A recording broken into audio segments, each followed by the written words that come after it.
Hi hello సౌజన్య సలిన్ ఛానల్కి స్వాగతం అండి. ఈరోజు నేను అవిసె గింజలతోని కారం పొడి తయారు చేస్తున్నాను. అది ఎలా తయారు చేసుకోవాలి ఏంటనేది మనం చూద్దాము. ముందుగా ఒక కడాయి పెట్టుకున్నానండి. అందులోకి నేను ఒక 2 స్పూన్లు పచ్చెనగపప్పు, 2 స్పూన్లు మినపప్పు, అదేవిధంగా ఎండు కొబ్బరి కొంచెం అంత అండి, చిన్న అంగుళం తీసుకున్నాను. అవి బాగా వేయించుకోవాలండి. ఫస్ట్ అయితే నేనైతే కొంచెం క్వాంటిటీ తీసుకున్నాను కాబట్టి కొంచెమే వేయించేసుకుంటున్నాను. మీరు ఒకటేసారి ఎక్కువగా పొడి కారం కొట్టి పెట్టుకోవాలంటే కొంచెం ఎక్కువగా క్వాంటిటీని పెంచుకోవచ్చు అనమాట. అవిసె గింజలు మనకి దగ్గర ఒక అరకప్పు ఉన్నాయండి. అరకప్పుకి నేను ఇంత క్వాంటిటీ వేసాను. అదే ఒకవేళ మీకు ఇంకా కొంచెం ఎక్కువగానే ఉన్నాయనుకోండి, ఇంకా వీటిని మెజర్ కొంచెం పెంచేసుకొని కొంచెం క్వాంటిటీ పెంచేసుకుంటే సరిపోతుంది. నేను మామూలుగా సింపుల్గా కొంచెం మీకు చూపించడం కోసం చేస్తున్నాను అనమాట. ఇప్పుడు మనం బాగా వేగడం కోసం ఇప్పుడు నేను కొంచెం ఆయిల్ వేసుకున్నానండి. లైట్గా దూరగా వేయించేసుకోవాలి బాగా వీటిని. ఇప్పుడు మనము ఎండుమిరపకాయలు కూడా ఒక 10-15ని తొడాలు అవన్నీ తీసేసి బాగా మనము వాటిని తుంచి పెట్టుకుందామండి. పక్కగా ఇవి వేగుతూ ఉంటాయి అలాగా.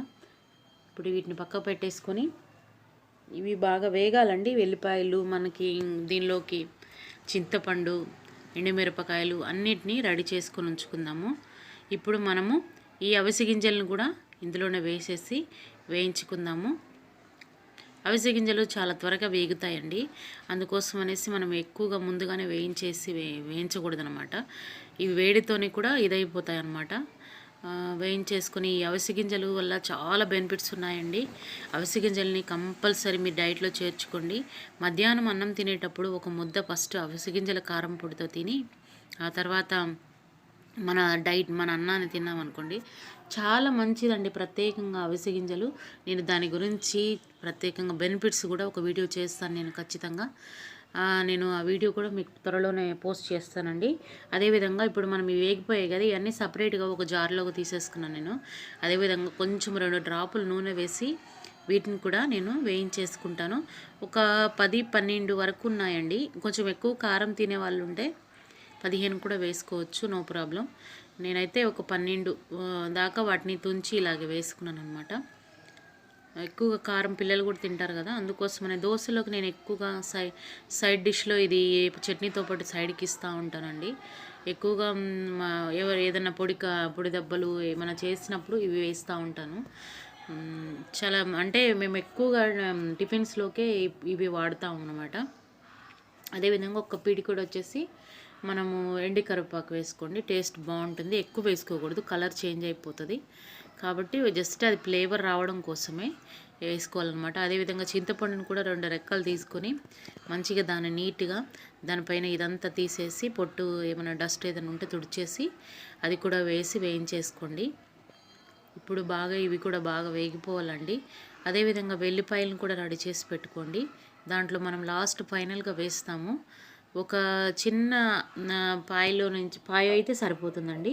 అంటే ఒక 10 వెల్లుల్లి రెక్కలు అంటారు కదా, అవి రేఖలు తీసుకోండి. నెక్స్ట్ ఇప్పుడు ఇదంతా చల్లారిపోవాలండి. నేనైతే మొత్తం ఒకటే దాంట్లో వేసేస్తున్నాను. ముందుగా వేయించుకున్నది కూడా ఆ వేడికి ఇదైపోతాయి అనేసి నేను మొత్తం ఒకటే దాంట్లో వేసేసి ఇది స్టవ్ అయితే కట్టేసానండి.